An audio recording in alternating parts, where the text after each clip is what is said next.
जीवन की अनंत यात्रा। जीवन की चेतना जिस त्रयी में अनवरत प्रवाहित होती है वह है सृजन, स्थिति और संहार। मूर्त अमूर्त कुछ भी इस नियम से परे नहीं है। सृजन अर्थात आदिशक्ति का प्रस्फुटन। यह वह बीज है जो ब्रह्मांड के विस्तार में जीवन को स्पंदन प्रदान करता है। यह केवल स्थूल शरीर का जन्म नहीं, अपितु विचारों, कल्पनाओं, आकांक्षाओं और चैतन्य का भी प्रस्फुटन है। हर नवीन सृजन उसी ब्रह्मा का विस्तार है। यह आत्मा के भीतर छिपी अपार सृजनात्मक क्षमता की अभिव्यक्ति है, जो ब्रह्मा की इच्छा के अनुरूप जगत को रचती है। स्थिति सृजन का दूसरा चरण है।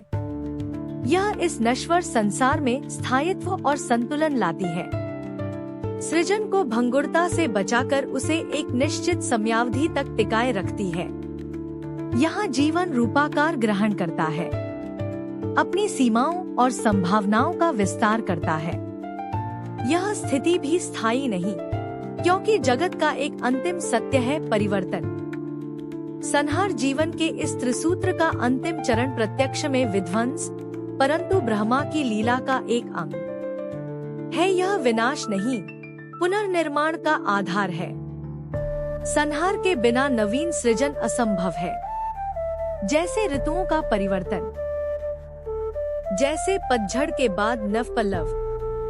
यह चेतना का वह स्वर है जो कहता है कि जीवन की गति केवल स्थायित्व में नहीं, अपितु उसका क्षरण ही पुनः उत्कर्ष है।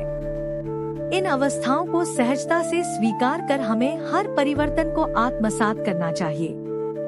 इन तीनों में से किसी एक चरण के साथ तादात्म्य स्थापित करके उसे जीवन की स्थायी अवस्था मान लेना ही दुख का मूल कारण है। प्रकृति की विराट योजना का अवलोकन करने के लिए हमें संकीर्णता से ऊपर उठना होगा।